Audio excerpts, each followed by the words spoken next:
This podcast is brought to you by Craft Beer and Brewing Magazine for those that love to make and drink great beer. Learn more online or subscribe at beerandbrewing.com or find us on social media at Craft Beer Brew.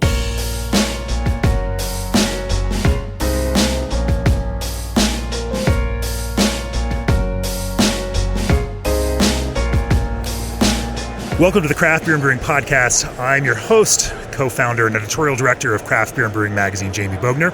We're here on the floor of the Craft Brewers Conference in Denver, Colorado, talking to some good friends. Our friends from G&D Chillers are here, a underwriter sponsor for the podcast. And we have Josh Pfriem, co-founder and brewmaster of Pfriem Family Brewers in Hood River, Oregon.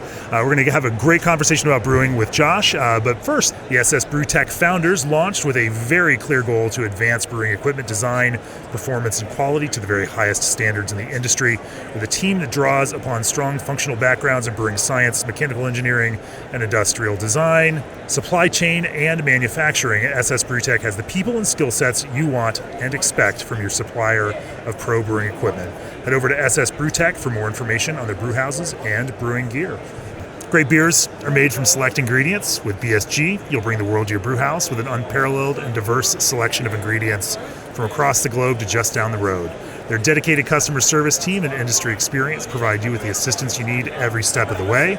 Let BSG be your supplier of choice for products essential to making great artisanal beverages so you can stay focused on your craft. For more information, visit them at bsgcraftbrewing.com or contact them at 1-800-374-2739. Also, we'd like to thank the American Homebrewers Association, a community of homebrewers and an essential source of brewing tips, recipes, and homebrewing culture. They're great supporters of the podcast and magazine, and if you're not already a member, you can join at homebrewersassociation.org. Since we've got our friends from G&D here, you guys work really closely with Josh. Tell us a little bit about G&D and how the company came to be and what you guys have been doing lately with Pfriem. Yeah, no, absolutely. Thanks for having us on. Sorry, Justin Thomas of G&D Chillers. Yeah. So we actually the company started more in the wine industry. The D and G&D did supermarket refrigeration for 30, 40 years. And when he retired, he had a vineyard. And one of the local wineries he was selling grapes to needed a chiller, and he built a chiller in his garage, and the company took off from there. So we've always had the roots in wine and fermentation, and obviously with the growth in the beer industry, our company grew with it, and we've always stayed focused on that aspect of fermentation and cooling, designing chillers specific for that application. So it's kind of a unique way how the company got off the ground from a garage to where we are today. But sounds like a story that a lot of brewers can echo to. From the garage out into the whole specter of professional brewing that we're facing today. Yeah. And you guys have a lot of commercial installations all over the country with some incredibly well-known brewers that everybody respects. Has to be fun to work with some really talented individuals for you guys. Absolutely. It's a great industry to be in, and we're blessed to be able to have the opportunity to work with so many people around the country and different styles of beer and different regions of the country that specialize in different types of beer. So it's a very fun industry to be in. Cool. Let's pivot for a second and talk to Seth a little bit about some of the history of what you guys done and work with Pfriem there in Hood River. Well, so we've actually been partnered with Pfriem, contracted with them basically since their infancy. Started off with a small dual 7 chiller and, grew into a 54, and now this new project, a couple 100-horse chillers. The other one's, down the road, but it's, the past 10 years, I would say. Yeah, 4 to 8, so it's been fun working with them, and they're a great group of guys, and it's definitely helped G&D, propelled us as well, having a good partnership with Josh and these guys. So yeah, over the years we've worked with G&D really closely from the very beginning, working with Andy, Justin, and Seth. Right when we had a bare bones building, it helped us design not only the chilling capacity, but also the glycol lines and the install itself, which has been super important we're a lager brewery, and we take really, really, really close attention to every single point of the process. And it's been awesome to have a partner like these guys that have helped us create systems from like design to fabrication to install that can spec our designs and needs. Everything from fairly early on, we just had 30, 45 barrel tanks up to 90 barrel tanks, and now with our newest installed, be able to do 210 barrel fermenters, design not only current capacity loads, but future capacity loads, and then be able to work together to design a whole system to build it to the future, so we're not ripping things out or having to redo things. And so the partnership has been awesome, and we've always been able to calculate and stay ahead. One big thing for me is always putting in more capacity of whether it's electricity, gas, from the utility side to on the utility brewing side, putting in an extra load of capacity, and it takes quite a bit of calculation and a lot of work and experience, and G&D has always been able to work with us on that, and we've always been able to put in like the extra 20 to 30% capacity, which I've been really grateful for, because you're like, oh man, we'll never use that, and then you do. Yeah, it comes up quick, a lot quicker than you think. You know, it always feels like as you grow, each project you get into, you're like, oh man, it won't get harder than that. We had some earlier ones, and then this one, this was a challenge. It was a hard nut to crack, because we had to, we're like, okay, we need this 100 horsepower chiller to come on, but in that process, we realized that we need to bring an incredible more amount of power to our facility, 1,200 amps at 480 to be able to power the two future chillers and to be able to handle all the other expansion equipment. And so we had to create a bridge opportunity, and we got super creative. So we put in the whole master plan piping, and then we ran all the calcs tight on like what will our current chiller do in order to handle getting fermentation on while we are down the road on this power upgrade, which is a huge project that's happening currently. And what we do to get it there, we came with a great solution where how big is the chiller that you guys lent us? Well, that one is it's a 13 and a half. Yeah, dual, 13, or just a single compressor. So what we were able to do is temporarily put in a 13 horsepower unit that we're hooking up just to our heat exchanger. And so we pulled our heat exchanger out of the overall glycol loop, which took a huge load off. And then we're able to brew into our new fermenters and have an amazing amount of chilling capacity. We put a lot of calcs and specs into the piping itself, and it's working really, really well. And we're also doing worked with our on the program side, really cool program to utilize the capacity of the jackets and the overall chilling capacity and load, and it's working. It's bridged us the gap that we'll have new power put in place in the next 2 or 3 weeks, and then I think you guys are back out in a month. But man, these guys have been so great to work with. I mean, over the years, we've now gone through several chillers. They've all been incredible. Our first chiller was great. We sold that back to Steve Lukes over at Hodbergs. He was the one that got that. Yeah. So it's made its way, still making great beer, which is super fun, and the equipment has been awesome to use. We've had super little maintenance needed. All the glycol piping, I've had virtually no issues, and install has been smooth. These guys work their butt off, and so it's been really, really cool to, you find these partners in the industry, and it's really important as you're growing your brewery that you can work with people that you can trust and that know what your goals are and what you're trying to achieve, and they work with you to get there and have creative solutions. So it's been an awesome partnership. It's been really cool to keep doing project after project with these guys. Yeah, and there's going to be more to come. So absolutely. Yep. Well, that's high praise indeed for G&D Chillers. Thank you for sharing your experience, with them, Josh. That's it's kind of cool to hear that you've worked well with an industry partner. We certainly appreciate G&D's support of the podcast and our ability to bring great conversations out to our listeners. And now, speaking of that, let's talk to you about Pfriem and some of your approaches to brewing. You mentioned a few minutes ago that you're a lager brewery. Is that kind of the core function? And maybe back up a little bit and tell me how you got down this road to launch a commercial brewery and then focus on what you do. Sure, absolutely, Jamie. Yeah, let's start with kind of getting the heart and soul and the focus of what where we've gone from and how we got there, and how that relates back to lager brewing.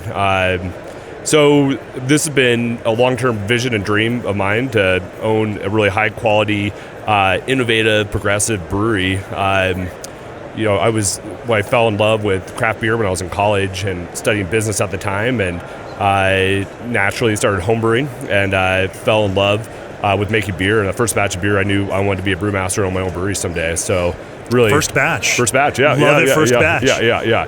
It was fun. Side note to that is Highland Park Brewery down in LA, who's killing it. Bob Coons, who's the brewmaster owner there.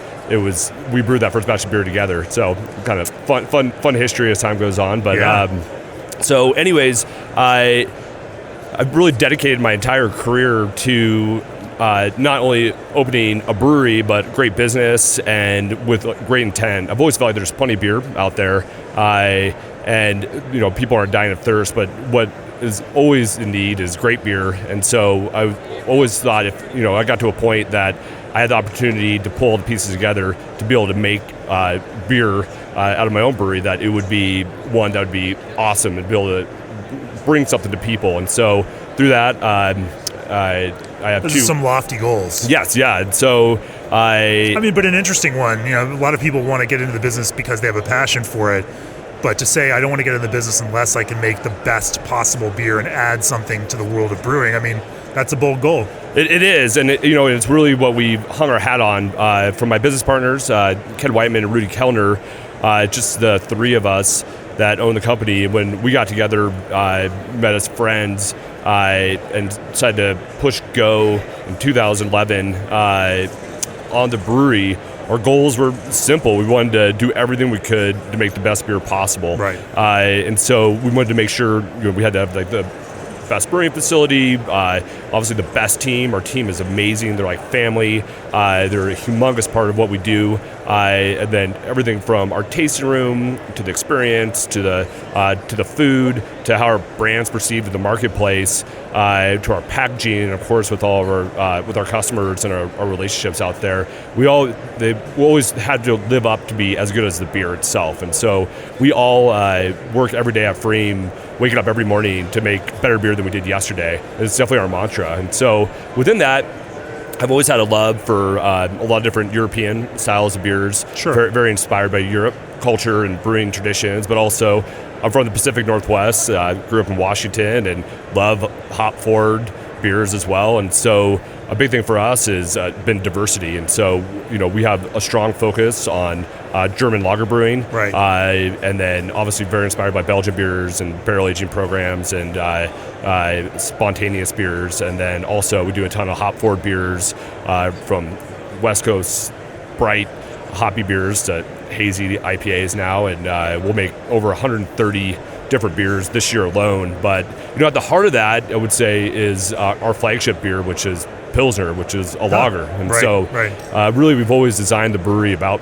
being a lager brewery. Especially back in 2011, we're brewing. Lagers weren't the trend that they are now. Right. And if you had told me that Pfriem Pilsner in 2019 was going to be our flagship beer and driving the brewery, I probably would have passed out. I've been so excited. I would never believe that would have happened. But it's awesome to be at this point. So it didn't just happen, though. How did you make that happen? First, and I guess the question for me, like when you start talking about Pilsner, the biggest pitfall with that is that it becomes for a lot of consumers, just a beer flavored beer. So how do you, as you're envisioning a Pilsner that you want to make, consider the recipe and the design and that process to produce a Pilsner that both feels traditional, because you do care about that tradition, but also feels like it has its own personality and has a personality that you want to convey as a brewer? Absolutely. So I brewed Pilsner my entire career back. My first brewing job was at what was Utah Brewers Cooperative, Squatters Wasatch.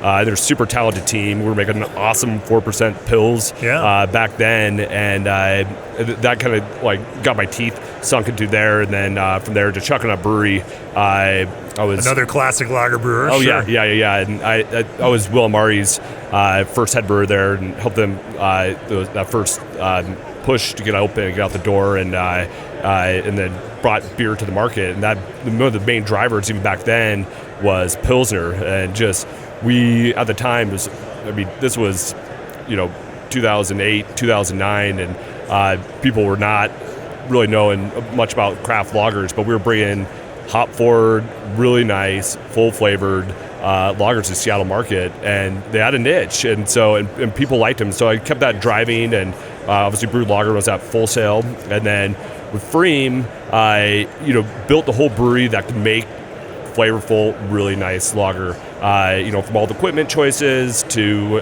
making sure that we have enough capacity that you could actually have time and attention to be able to do it. And so all those things add up that it's you get this beautiful malt base beer emphasized by hops and that really round, wonderful lager component. It's a far cry from boring industrial lager. Sure. It might look similar from a far distance, but they. So let's kind of dive into that a little bit deeper. Like how when you say a beautiful malt base, what does that malt base look like for you? What how do you select malt to add some of the character that you're looking for in a Pilsner? Absolutely. I think when you look at lager beer, it's malt and yeast driven beers, right? Yeah. So your malt selection has to be super important and very critical. And so we're very fortunate. We have a great relationship with Gambrinus Malting. Okay. They're out of Lower British Columbia, and they're German inspired maltster, and they make wonderful malted barley for us. And then but it's cool. It's from Lower British Columbia, Idaho, in the region. So relatively local regional product. Yeah, for you. absolutely. Sure. And so that gives a lovely flavor of our own terroir, but then, the environment makes some of the best malt in the world. Yeah. And so just like great brewers blend hops to create great flavors for hop forward beer, we blend malts to drive the flavors, where we find, just like if you do a single hop IPA or a pale ale, you're going to get the best and the worst flavors coming through those hops. It's the same thing with malt. And so we really blend our ratios to make the better parts equalize and then get the nice flavors. And so, and then that balancing that with pH, and then, making sure you got a great, you got your perfect grind in your mill down to, we do a step mash. Okay. And very traditional, very German. Right. But then we really are able to bring all that malt flavor out, get that beautiful extract, and then which also then creates a wonderful water, which you get really bright wort. And then it's so with lager brewing, it's every point of the process to get those flavors. And so, and then obviously hops are still, even though they're not the lead singer there on the lager beers, are really important. So we have. We use quite a few different hops in our world of lager beers, but Pilsner in particular, we have a German hop supplier that we work directly with, and I go over and select and make sure we're getting those wonderful, noble flavors that harmonize so well with the lager beer. Well, talk to me a little bit about that. I mean, you say noble flavors, but are there specific characters in those hops that you try to stay away from? Are there specific ones that from a sensory perspective that really sing for you? I think it really depends on what you want to do. The beauty of all different beers is, as a brewer, you can task a beer with what you wanted. It's fun seeing people doing different things now. Yeah. Like a bunch of my SoCal brewer friends are doing way more like on West Coast, like new school hops, like super hop forward, dry totally hop. American takes on a Pilsner in that creative, forward-thinking way. Sure. And that's awesome. We enjoy that. We played around with some of that too, and I think that's cool, intriguing. But for Pfriem Pilsner, it's traditional, but also American. The noble flavors, we're using Tettnang, which is very traditional. Right. A little bit of Pearly, which is also very traditional. Spalt Select, incredibly traditional. And then Sapphire, which is a newer German hop in the world of German hops. Not that new, but it's pretty old brewing tradition there. And, the combination of those, you get a little spice, you get a little zest, you get earth. It's like springtime running through a field of wildflowers. That's when we feel like Pfriem Pils is on. It has that. And we're doing something that a lot of the Germans wouldn't do, is we don't dry hop that beer, but we do add a good amount of hops to the whirlpool. Oh, okay. And so, striking that balance between tradition and then American brewing and making it our own. And And we just really it's just enough hops that keeps you intrigued. It's just snappy enough. It's just malty enough. And so it's definitely a house favorite. Most of the time you walk around the brewery, most of the brewers are drinking pills. I think you go to most breweries, and most of the brewers are drinking pills for sure. On that one, how do you naturally carbonate, or you force carbonating? I know certain brewers, especially on the lager brewing side, have different and also equally pitched opinions around those kinds of things. Yeah. How do you follow on that? For lager beers, lager beers are different than how we treat our hop forward beers and whatnot. They're all different process. But for lager beers, we do a really cool run-in and then really cool fermentation in the 50s. And when we get to the end of fermentation, we use a device called barbecuner or spunding. Yeah. And so we're restricting the CO2 release at the last degree or two of Plato and start recapturing some of that CO2 and naturally carbonating the beer. We do that, and then we make sure we keep tank pressure good amount on the tank, and so we'll end up targeting 11 or 12 psi towards the end of conditioning, and we like a higher volume of CO2. The CO2 is definitely an ingredient in lager beers, Oh, there we are. The other ingredient in beer. And acid, they touch each other. And so we like that higher volume. We push draft, and so we'll be 2.7 volumes, and then bottles and now cans, we're a 2.8 and 2.9 respectively. That just really makes that sing. But when we centrifuge our beer, and so when we're going to the centrifuge, it's 95 to 99% carbonated, and then we're just fine tuning that last bit. So you can taste it, you can see it. The bubbles are tight. It lifts on the tongue really, really well, and then the foam is beautiful. Those tiny bubbles really hold the foam and sparkle. Have you jumped into the whole slow pour, side pull, tap faucet realm yet? We have not, but one thing we have done is we just got the gravity casts, the German style ones, and so we're pretty excited about playing around with those and doing it, having some events, doing a Munich style, which is pretty fun. We literally just got this in and figured out how to get them cleaned and decided to get some beer in them. So we're always playing around with stuff. You did, I think, just over the past year, make a transition from purely bottling your Pilsner to now canning. How has that impacted the beer itself in the way, or is this just simply a way to put that in a format that people want Pilsner and to drink it more often? Well, we're, with being quality first and innovation first over sales and growth, it's been really important to protect the brand and what we're doing. And so, we're very heavy draft brewery historically. And then we also then have our 500 ml bottles and our 375 ml bottles, and our draft's still growing for us.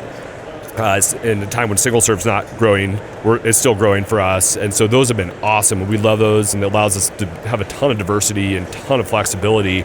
And for a brewery like us that has good amount of distribution between Oregon and Washington, what we've been having people ask us for years, almost every day. I get so many questions. When are you guys in a can? When can I get Pfriem Pils in a can? And I was like, when we can, right? And so, because I've never wanted to compromise, and our teams never want to compromise any of our other projects or any of the quality. But you commit to something like that and that volume, you got to be ready to bring it. And so that's been part. We've had to do huge capacity expansions to be able to make it happen. And so we're coming off of that, and we have an awesome plan in place to keep quality first and foremost, and then we're just creating new opportunities for more occasions. For drinking Pfriem Pils has been the driver. And then we're also canning IPA at the moment, and we'll see about more opportunities in the future. Interesting. It has to be from a business perspective, it's a hard model to focus on a Pilsner and draft. There's a limit to what you can sell that keg for to any kind of account, given to what they normally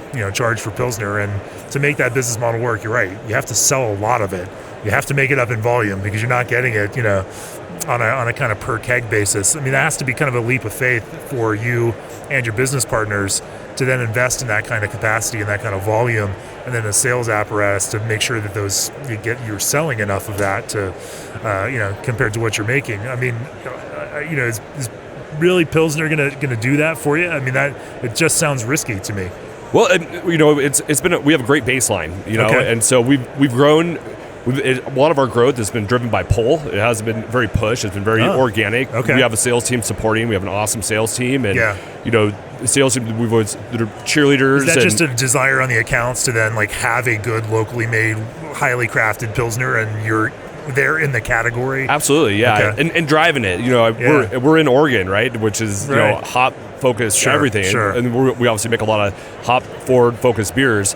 But it has been so great to see the reception of Oregon, Washington. They're older markets compared to the rest of the country. Yeah. But it goes to show as people's palates progress and change, there's this huge thirst for craft lagers, and it's driving our brewery, and it's solidifying the brand. Yeah. And we have great distribution. We're really proud of a lot of our placements. I mean, the food scene in Portland is incredible. And really proud to go in some of the nicest restaurants in Portland and get to drink a Pfriem Pils, and that's something that we're really proud of, and we love to partake in as well. And we made it the cornerstone of the brewery, but then also always growing our other programs as well. Sure. I think having a lot of focus, but then having a lot of flexibility as well, and using some of the other stuff to drive lagers and drive the brand, but then have some focus and some push from our direction. It's been awesome, but then to have some natural pickup on that, we've been it's really been a blessing. Sure. But yeah, let's pivot a little bit and talk about some of those other things. I mean, you also have an equal passion, I think, for wild and sour beer, and have grown that program at Pfriem very significantly over the last number of years. What is driving that? And again, how do you inspired by say Belgian forebears, create an identity for sour beer that you produce that is not just a photocopy of Belgian, but also feels like beer that you want to release under the Pfriem brand? Absolutely. As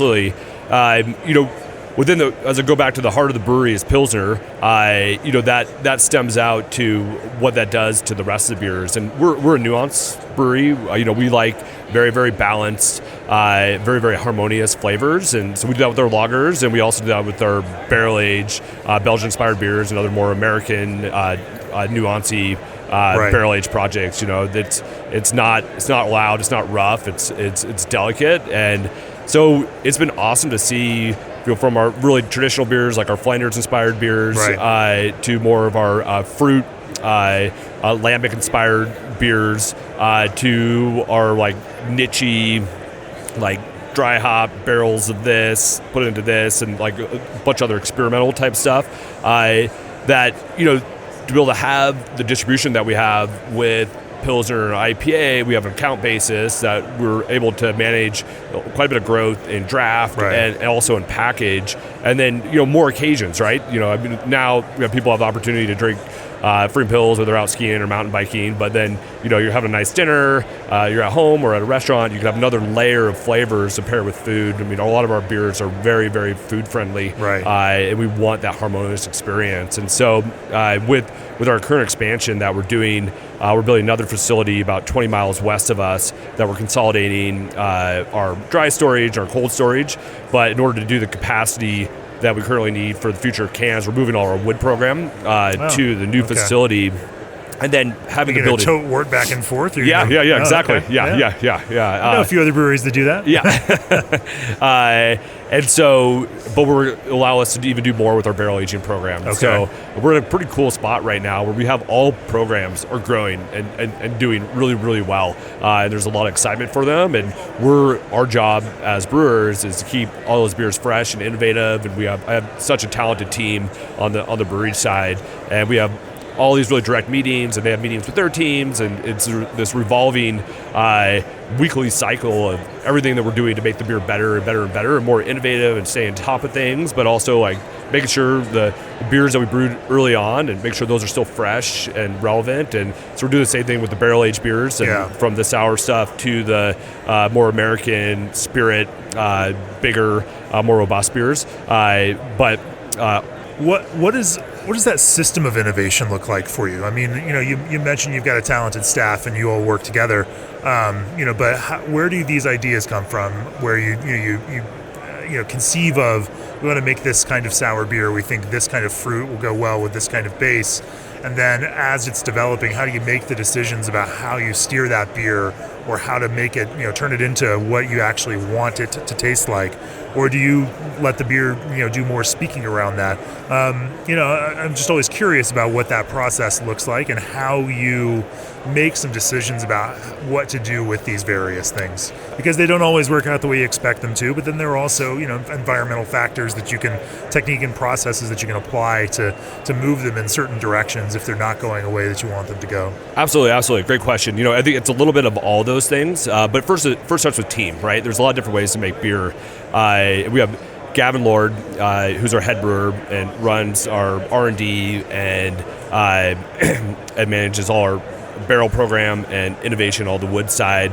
Then you have Brian Cardwell, who runs production day to day on the floor and is a driver of all the weekly stuff, but also very involved in that creative input side. And then we have Max Kravitz, who's our quality control and laboratory manager. And the four of us work really closely together. And most of the time we start with an idea, and it's like, all right, we want to do this. And I feel I'm very fortunate now that I'm more like a coach and give the players what they need to do the job. And sure, these guys come up with a lot of awesome ideas, like the Nectarine Golden Ale, which won gold at World Beer Cup last spring. That was Gavin, like that was his dream, his vision for that beer, and he put forward the idea and made it happen. And it's just a beautiful, beautiful beer.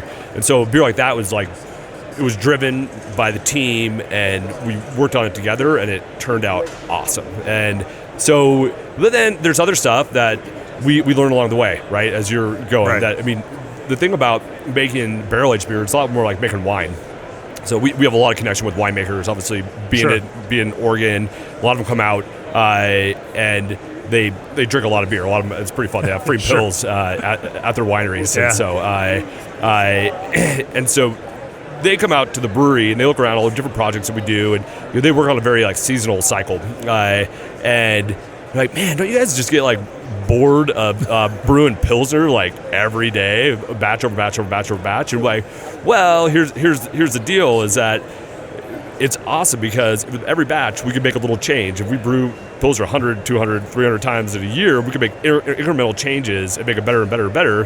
Where you guys on the winemaker side, you might be able to change wine 35 times in your life if you've got a solid wine career, right? Because you're on an annual cycle. But that same cycle revolves to barrel age in our wood program. So the learning is slow, and it's a couple years lagged.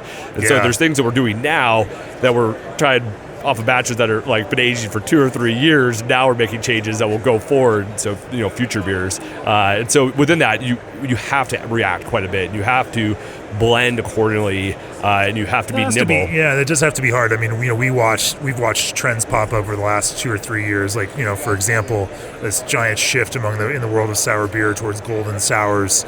A bit of a move, for the market away from the kind of Flanders and heavier, sweeter, darker types of sours, and then.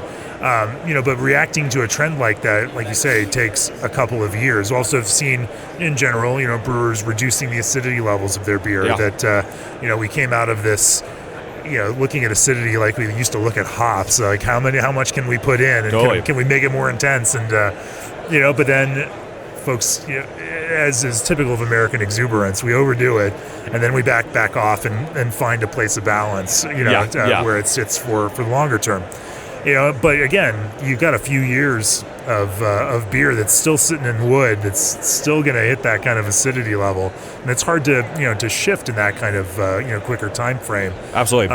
Even though some consumer preferences are shifting around that, how do you manage that from a business and a brewing perspective? One thing, fortunately for us, is that once again it gets back to that balance, and we never played the high acid game. We wanted balance. We've done a lot of research into different types of acid and setting out our beers. There's some other Oregon breweries that were definitely beating you in the acid game. I won't name any names, but I think we can guess. But early on we started looking at total acidity and how many grams per liter, and then we've now hit a sweet spot. We're like very comfortable with some beers just using delicate loads of like 5 or 6 grams. Oh, okay. And that can be really, really nice with a little bit of wood background and other flavor components. It doesn't have to be an acid beer, but it have a nice lactic flavor to it. But then there's other beers that with fruit or other things that we really like an 8 to 11 grams per liter. Okay. And then certain fruit will push higher You're levels talking of titratable acidity yeah, levels. total acidity. Yeah, exactly. And just in case anyone's not familiar. Totally. And we find that we still look at pH with those beers, Yeah. but once again, because being like winemakers, there's a lot more. We find there's a lot more value add in really dialing in and looking at that pH, and so that TA. And if you're able to keep that TA under control, and then we also, by doing so, we're playing around with different microorganisms, different types of barrels, studying, taking notes, learning from different batches that we're doing, right. and then blending. And so, but yeah, you throw away some beer from not everything goes well in a barrel, right. And you also have to be nimble to marketplace change, consumer preferences, and so that's, as we're growing our program, the more you make, the bigger the risk, right? Yeah. How do you keep that acidity under control? Is it does it come down to the culture that you're using and how you're tilting that culture, or using more increased hops rates in order to keep those bacteria in check? What's that look like for you to kind of dial in and pinpoint that 6 or 8 grams per liter acidity level? Absolutely. So first and foremost, starts with the barrel, and so we're very particular about the barrels we get. If it wasn't something great in the barrel beforehand, you're probably not going to make a great beer. Yeah. And a lot of that's how you're going to start controlling your microorganisms. And so by having a really good wood base and having a barrel prepped what defines good? So for most of our programs, we really enjoy French oak as a whole. We're really fortunate to work with winemakers like Domaine Serene, for example, out of the Willamette Valley. They do a Burgundian approach to making wine, and so they're getting the nicest French oak barrels in the world, and they're doing 2 or 3 turns on them. And so we get them for a much better deal than they do after they're done using them, and then they come to you in pretty good shape. Wonderful shape. And then a lot of times we'll start off by putting our Flanders beers in them, and we'll get them really good base. And then when we turn over a couple vintages, and we like for our lambic inspired beers to have, whether it was wine or beer, have 6 or 7 turns to get more neutral flavors out. But we're monitoring pretty closely. So you put Flanders in first because there's still a lot of wood character in it, and that kind of heavier, stronger, sweeter beer will interact, kind of counteract some of that wood flavor. Absolutely, and some of those wood tannins can go, it gets down to like a 6 to 8 TA on a Flanders beer, and then you have a little bit of like tannin there from the wood, a little bit dynamic, and a little of that Pinot Noir flavor. It creates another layer. We love multi-dimensional beers, so you can use other things to drive not just acidity, but the complexity that boosts forward other flavors. And so, but then within that, the beer that you put into it's got to be good, and it's got to be in good shape. And so we remove yeast if we're like from like a Flanders beer or something that we're going to pitch. If we're pitching a finished beer into a barrel, we're going to remove the yeast beforehand and then inoculate, so we're not having autolysis or creating other funky flavors that are going to mess up.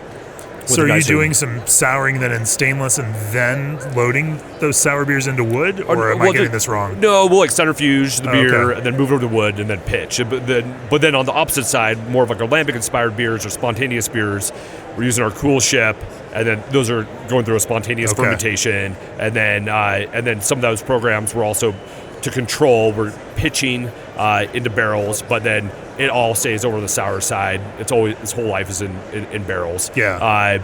But how you treat the barrels, right? Are you purging them beforehand? That's an incredibly important thing. Right. How much you move them around. We try not to move the barrels around at all. Some breweries top, some rely on pellicle. We're a pellicle heavy brewery.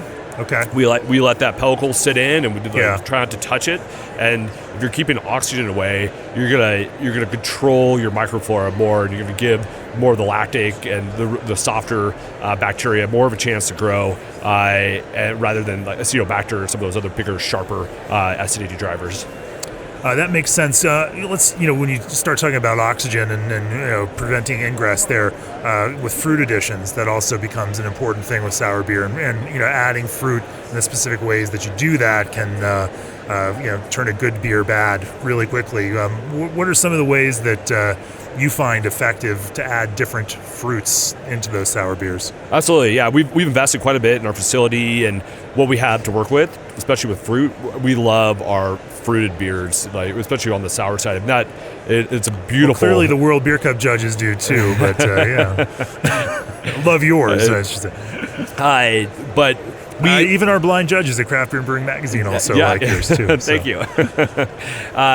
So what we're doing with those guys is we have their wine tanks, and what we do is we live in a beautiful place, and that's wonderful fruit. So first and foremost, we're getting fresh fruit. Literally, most of it's like 5 miles down the road from our cherries to our nectarines to our blueberries. We get some stuff out of Willamette Valley. We don't grow a lot of raspberries in Hood River, but Willamette Valley grows wonderful raspberries. And so we're first and foremost getting really, really high quality fruit and getting it fresh. And then, and what we do is we put the fruit into these wine tanks, stainless. Fresh, yeah. Not frozen. Well, how do you process? So if you take like a peach, we're ripping that in half and pulling out the pit, and then those halves then go into the wine tank. Whereas cherries just go all in, no stem, but pits in with the pits. But then our berries, we like to do flash freezing. To break down those cell walls, exactly. And so and then we'll do a flash freeze and then put them into the tank. And so we get the fruit in there right away. We get a purge on the tank with CO2, and then we rack the lambic expired base or whatever base we're using. How long does it take to purge out a tank like that? 45 minutes, hour and a half. Yeah. Nothing crazy. You're not too fanatical about that. No, I mean, we just treat it like a bright tank. Yeah, and so, but then what that does is there's obviously it helps reduce oxidation of the fruit where you give it a moment to rack beer onto it. But then right away we'll kick off another fermentation from all the microflora on the fruit. Right. And so, that lends itself to like these really bright flavors, really fresh, and then it really allows also the movement of the fruit within the tank and takes all that fruit flavor out of it. And we always call it, that process will take us anywhere from 3 to 8 months depending on the fruit. But fruit's always tempting to eat when you get out of it, but it only takes once or twice, or those are dead bodies. It's all that fruit's in the beer. Have you ever tried using the second use fruit on another beer for subtlety, or we've never done that. No. Maybe that's an idea. I haven't heard of anybody doing that, but maybe there could be something there. But there's not much left of that fruit for aging it that long. 3 to 8 months. Sure, yeah. If you're doing a quick return, it could be a little bit different. Yeah. What are some of your personal favorites on your of your sour beer and wood aged beer repertoire? And what makes them great? Humbly speaking, of course. I always preface that, with all the beers that we do, it's like children. You love all your kids, but they all have their time and place, right? So I love some of my kids more than others, but don't tell them that. But just kidding, kids.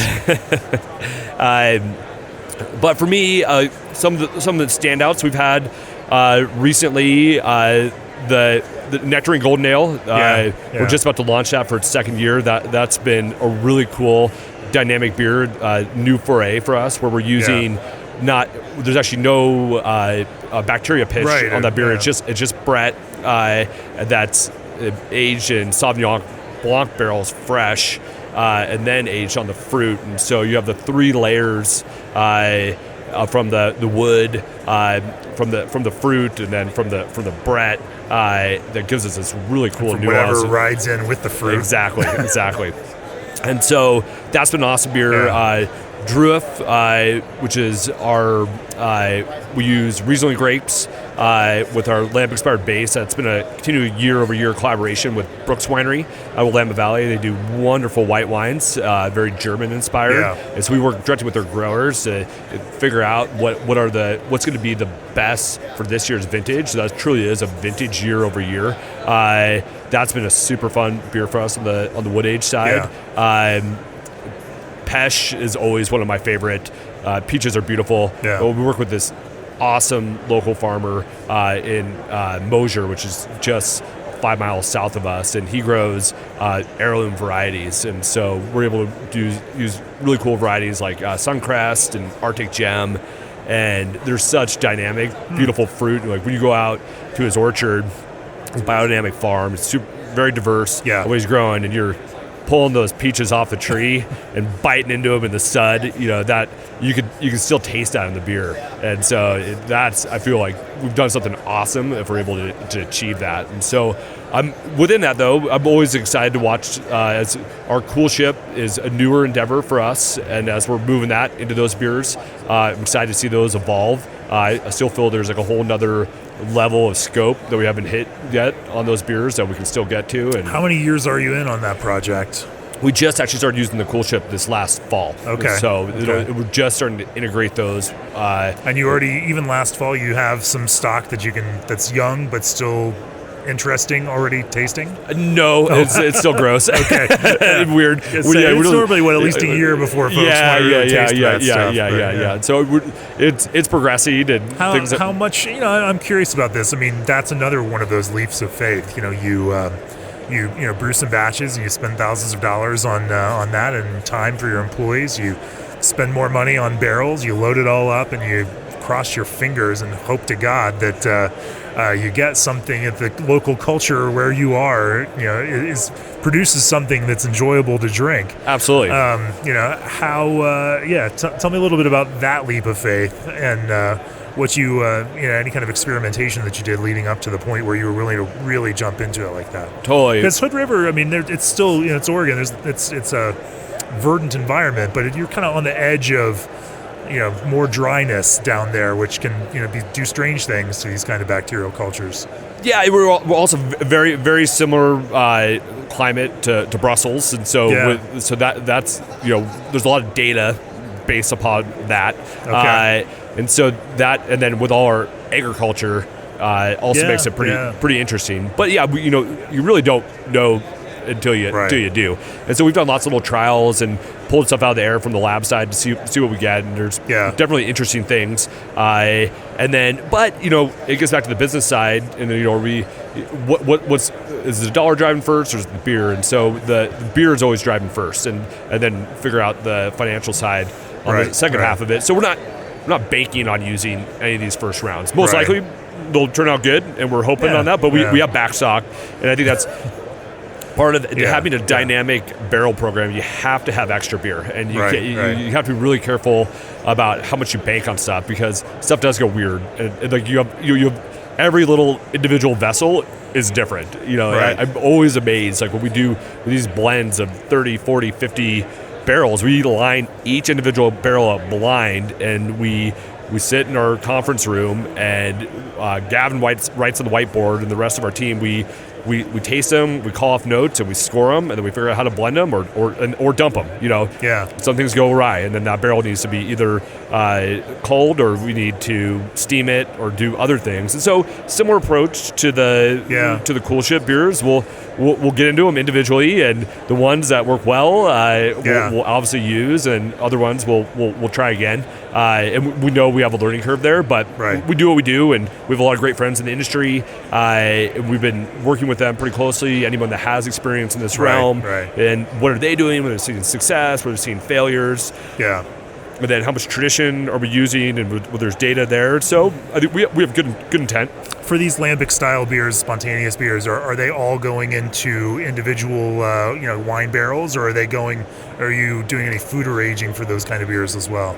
At the moment, it's all individual barrels. Okay. In the future, with our new facility, we'd like to have some foeders, which would be super cool. I found it interesting that one of your compatriots in Oregon, Trevor Rogers and DeGard, actually went back from foeders, got rid of them, because he liked what you were just talking about, that variance in barrel to barrel, and because each one was so different, created more of a broad canvas, different pigments from which to paint. That becomes an interesting thing in terms of incorporating that art of the blend and giving you more options to play with. Absolutely, and we on the other side, on our Flanders program, we do have foeders for that. And what we've learned is that we love the blend of the foeder beer and of the individual barrels. The foeders that we have, they have such a distinct, beautiful dimensional flavor. But on its own, it's okay. But you blend that in with a bunch of different diversity of flavors, and then you have an orchestra, and then now you have some complexity and some diversity. And so there's some great lambic producers that use large vats and theaters very successfully, for sure. But then they're blending in different volumes and stuff. So I think we hope to integrate that. That's great. It's over time. Complementary between these two different. You've got a solid base, and then you've got your creative notes that you blend into that. Absolutely. Yeah. It's enjoyable. The more diverse the palate, the more opportunity you have, and that's one thing we've been learning. That's also one of the reasons why we waited on a cool ship. We started our program of these lambic inspired beers with doing different pitches years ago, but we really wanted to understand wood and the microflora interaction with that, and then how that interacts with fruit. Now we have a great baseline. Now we know we're on, maybe I think this year is our 4th vintage of fruited lambic inspired beers, for example. And now we have 4 years of data from what type of acids are there, what type of flavors are present, and now we know what the spontaneous beer, by introducing that, what is that component doing to the beer, which is pretty cool. That's absolutely cool. What's next for Pfriem? What's on the horizon? You're making a whole bunch of Pilsner, and you're loving that. And you, as you mentioned earlier, you're making small changes to improve the beer sometimes with every batch. But are there any other big moves on the horizon for Pfriem? Well, I mean, right now we're kind of in it right now. I mean, it's a pretty huge expansion. We're taking our 30,000 barrel capacity facility and turning it into a 60,000, building this new wood program expanding our wood program to a new facility that we can grow it by 5 or 10x if we choose to. Yeah. And so it's really we built up the base to do these things, and now it's to grow into them and enjoy them, and do what I think a lot of brewers strive to do, is just have fun making beer, and then making it better. We love making beer is great, but making it better is even more greater. And I think with every expansion that we've done, we've always looked at quality first. With this expansion, how do we make quality better? How do we make efficiency better? Right. How do we make throughput better? Right. So at the end of it, with growth, you have better beer. Yeah. And I think we've went through actually growing our brewery, and we'll celebrate 7 years this summer. We've created an opportunity now that we can have even higher level equipment, more robust, super talented team to concentrate on those areas more and more. And so we're really excited about just diving into that and kind of doing what we do, and then see what the future has to hold for us. Well, can't wait to taste the next beers that you make, Josh. Absolutely. Cool. Well, thanks for joining me on the podcast. If people want to learn more about Pfriem, where do they find you? You check out pfriembeer.com. Then you can find our everything from Twitter, Facebook, Instagram page from there. Fantastic. I want to thank our sponsors, G&D Chillers, S&S Brewtech, the American Homebrewers Association, and BSG. And if you enjoyed this episode and enjoy what we do, check out beerandbrewing.com. Hit that subscribe button. Subscribe to our magazine. Enjoy what we read. See our blind panels reviews of Josh's beers, which tend to perform incredibly well over and over again. Thanks, Jamie. But thanks for talking to me. We'll be back next week with another episode. Cheers. Awesome. Cheers. Thanks for having me. This podcast is brought to you by Craft Beer and Brewing Magazine, for those that love to make and drink great beer. Learn more online or subscribe at beerandbrewing.com, or find us on social media at Craft Beer Brew.